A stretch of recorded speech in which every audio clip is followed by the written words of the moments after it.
ओम नमो भगवते वासुदेवाय। जय श्री कृष्णा। राधे राधे। आप सभी का हमारे YouTube चैनल पर हार्दिक स्वागत है। इस समय कार्तिक महीना चल रहा है। इस महीने में कथा पढ़ने और सुनने का विशेष महत्व माना जाता है।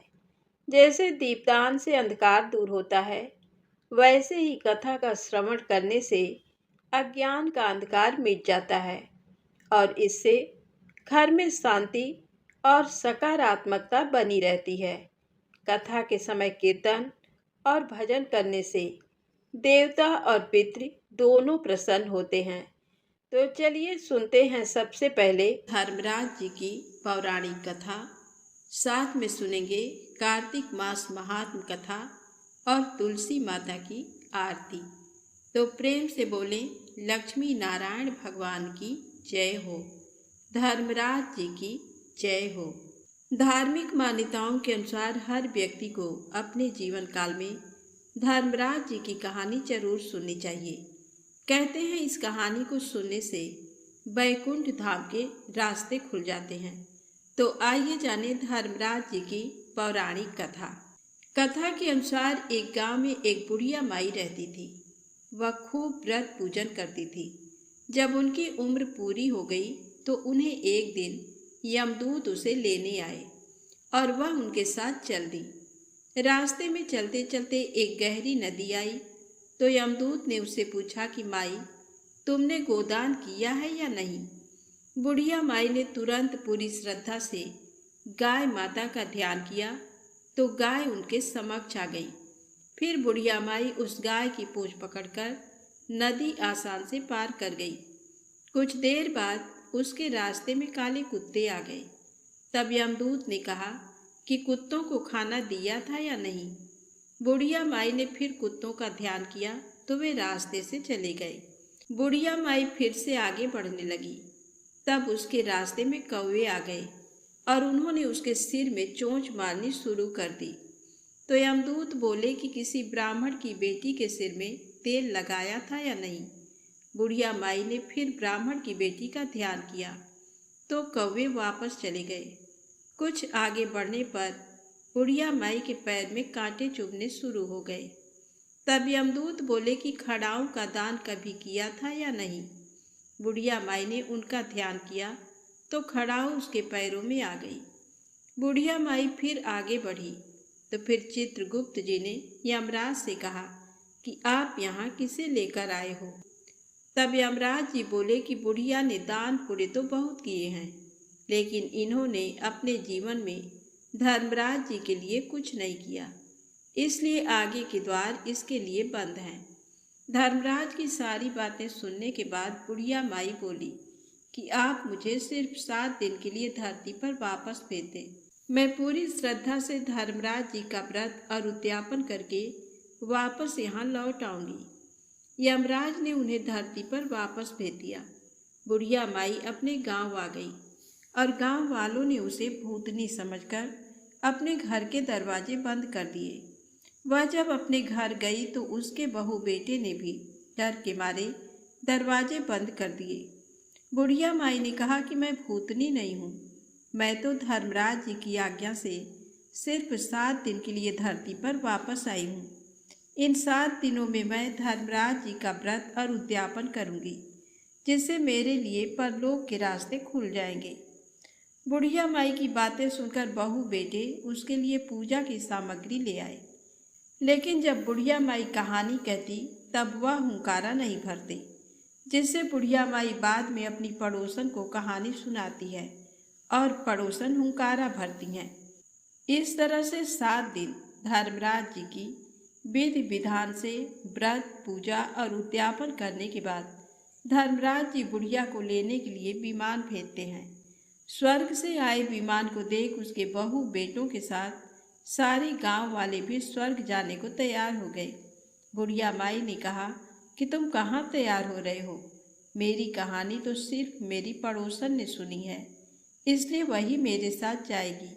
तब सारे गांव वाले बुढ़िया माई से धर्मराज जी की कहानी सुनाने का आग्रह करने लगे। तब बुढ़िया माई उन्हें भी कहानी सुना देती है। कहानी सुनने के बाद गांव के सभी लोग विमान में बैठकर स्वर्ग जाते हैं।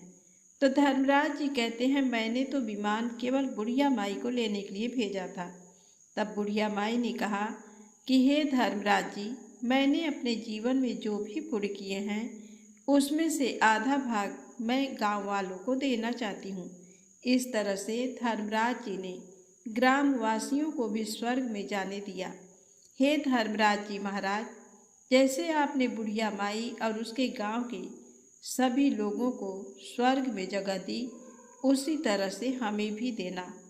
कहानी सुनकर हुंकारा भरने वाले को भी, कहानी कहने वाले को भी परलोक में जगह देना। तो प्रेम से बोले धर्मराज जी महाराज की जय हो। आइए सुने कार्तिक मास में सुनी जाने वाली पोपा बाई की कहानी। किसी गांव में एक भाई बहन रहते थे। भाई की शादी हो गई थी, लेकिन उसकी बहन की शादी नहीं हुई थी। बहन का नाम पोपा बाई था। पोपा बाई हमेशा व्रत और नियम करती थी। एक दिन उसके भाई भाभी ने उससे शादी के लिए कहा, तब उसने शादी के लिए मना कर दिया। उसने अपनी भाई भाभी से कहा कि मेरे रहने के लिए गांव के बाहर एक झोपड़ी बनवा दो, मैं उसी में रहकर अपना जीवन व्यतीत कर लूँगी। और उसके बाद उसने गांव के सभी लोगों से कहा, हे गांव वालों, आप लोग अपने अपने गाय बछड़े को मेरे झोपड़े के पास घास चरने के लिए छोड़ दिया करो। मैं सभी के गाय बछड़ों की देख रेख किया करूँगी। जो भी बचा खुचा खाना हो वह भेज देना, मैं वही खाकर रह लूँगी। इसी तरह बहुत दिन बीत गए। एक दिन उस देश का राजा शिकार खेलने जंगल को जा रहा था कि उसकी नज़र गांव के बाहर बने पोपा बाई के झोपड़े पर पड़ी। राजा झोपड़े के पास जाकर आवाज़ लगाने लगा, यहाँ कौन रहता है? जब कोई भी उत्तर नहीं मिला तो झोपड़ी के दरवाजे को खटखटाने लगा। खटखटाने की आवाज़ सुनकर पोपा बाई ने अंदर से ही पूछा, बाहर कौन है? बार बार दरवाज़ा क्यों खटखटा रहे हो?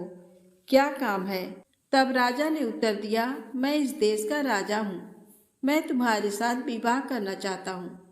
पोपा बाई ने कहा, अपने महल को लौट जाओ, मैं पराये पुरुष का मुँह नहीं देखती।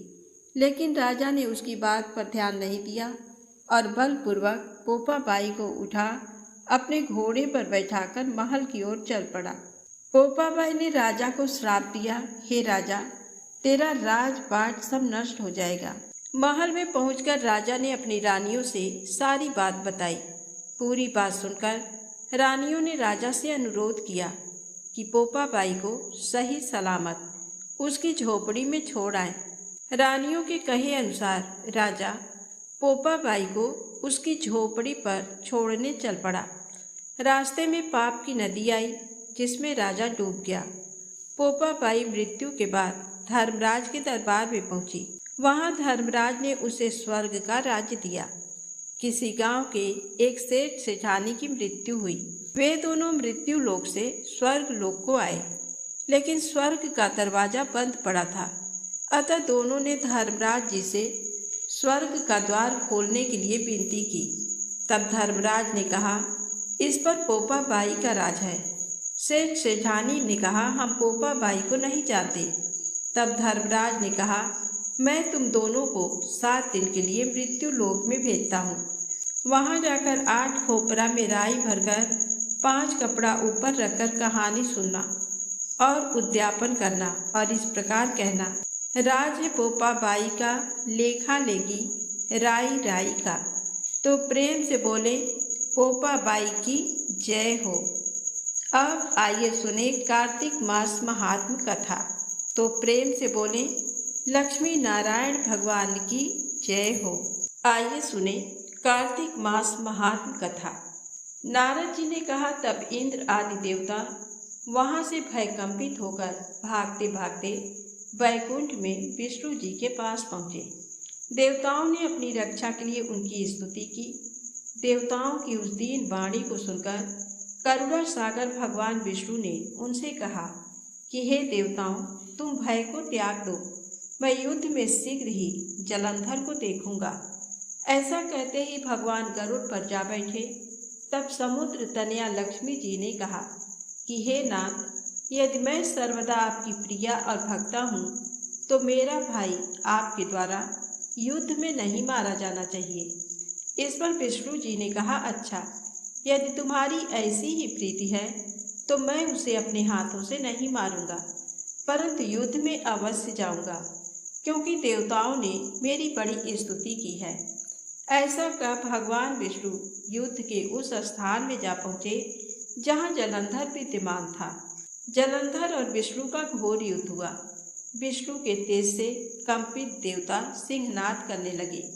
फिर तो अरुण के अनुज गरुड़ के पंखों की प्रबल वायु से पीड़ित हो दैत्य इस प्रकार घूमने लगे जैसे आंधी से बादल आकाश में घूमते हैं। तब अपने पीर दैत्यों को पीड़ित होते देखकर जलंधर ने क्रुद्ध हो विष्णु जी को उद्धत वचन कहकर उन पर कठोर आक्रमण कर दिया। दोनों ओर से गदाओं, बाणों और शूलों आदि का भीषण प्रहार हुआ। दैत्यों के तीक्ष्ण प्रहारों से व्याकुल देवता इधर उधर भागने लगे।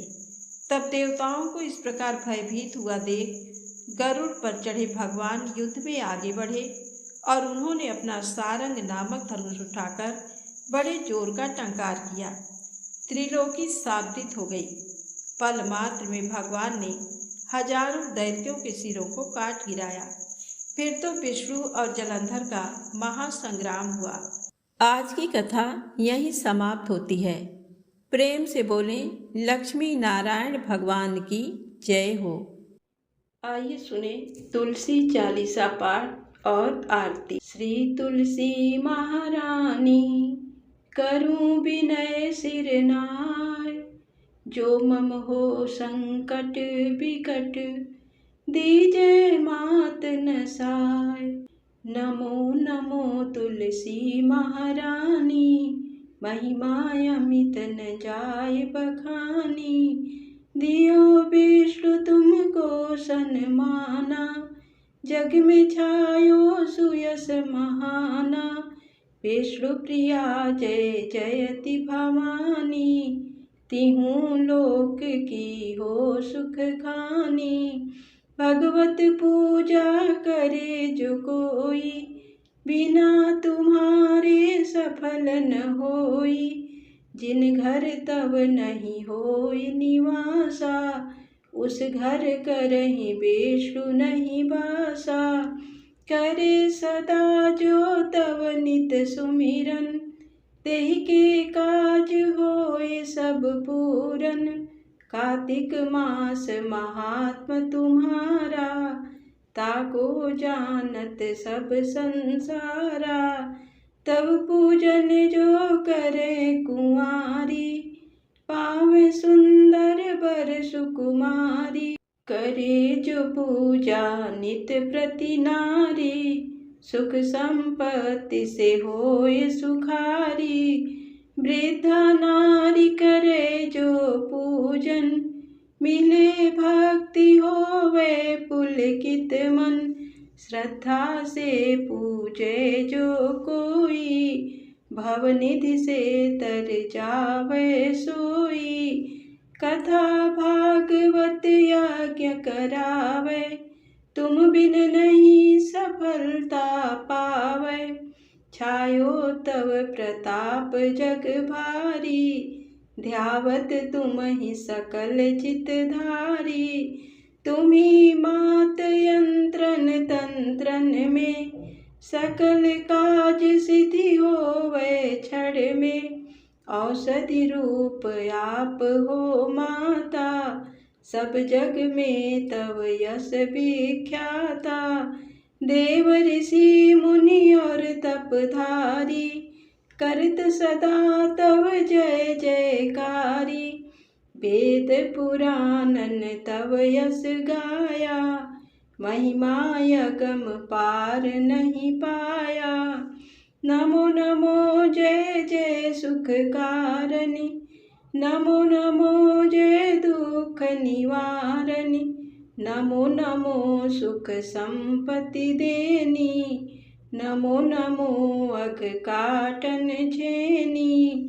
नमो नमो भक्तन दुख हरनी, नमो नमो दुष्टन मद छेनी, नमो नमो भव पार उतारने, नमो नमो परलोक सुधारने, नमो नमो निज भक्त उबारने, नमो नमो जन काज संवारने, नमो नमो जय कुमति नसावने, नमो नमो सब सुख उपजावने, जयति जयति जय तुलसी माई, ध्याऊं तुमको शीस नवाई, निज जन जानी मोहि अपनाओ, बिगड़े कारज आप बनाओ, करूं विनय मैं मात तुम्हारी, पूर्ण आशा करऊं हमारी, शरण चरण कर जोरी मनाऊं, निस दिन तेरे ही गुण गाऊं, करऊं मात अब मोह पर दाया, निर्मल होय सकल मम काया, मांगू मात यह बर दीजे, सकल मनोरथ पूरन कीजे, जानू नहीं कुछ नेम अचारा, क्षमहु मात अपराध हमारा, 12 मास करे जो पूजा, तासम जग में और न दूजा, प्रथम ही गंगा जल मंगवावे, फिर सुंदर स्नान करावे, चंदन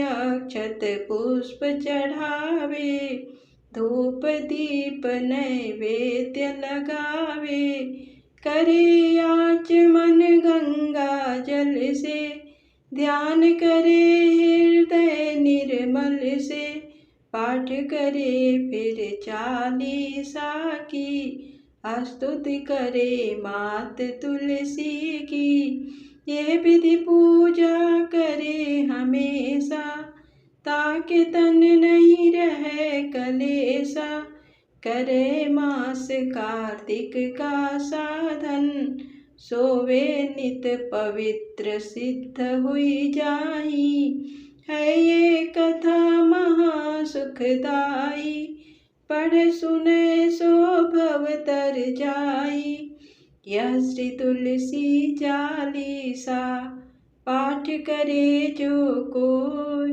गोविंद सो फल पावही, जो मन इच्छा होय। आइए सुने तुलसी माता की आरती। तुलसी महारानी नमो नमो, हरि की पटरानी नमो नमो, धन तुलसी पूरण तप कीनो, शालिग्राम बनी पटरानी, जाके पत्र मंजरी कोमल, श्रीपति कमल चरण लपटानी, तुलसी महारानी नमो नमो, हरि की पटरानी नमो नमो, धूप दीप नैवेद्य आरती, पुष्पन की वर्षा बरसानी, 56 भोग 36 व्यंजन, बिन तुलसी हरि एक न मानी, तुलसी महारानी नमो नमो, हरि की पटरानी नमो नमो, सब सखी मैया तेरो यस गामे, भक्ति दान दी जय महारानी, नमो नमो तुलसी महारानी, तुलसी महारानी नमो नमो, हरि की पटरानी नमो नमो। प्रेम से बोले तुलसी माता की जय हो। श्री हरि विष्णु भगवान की जय हो।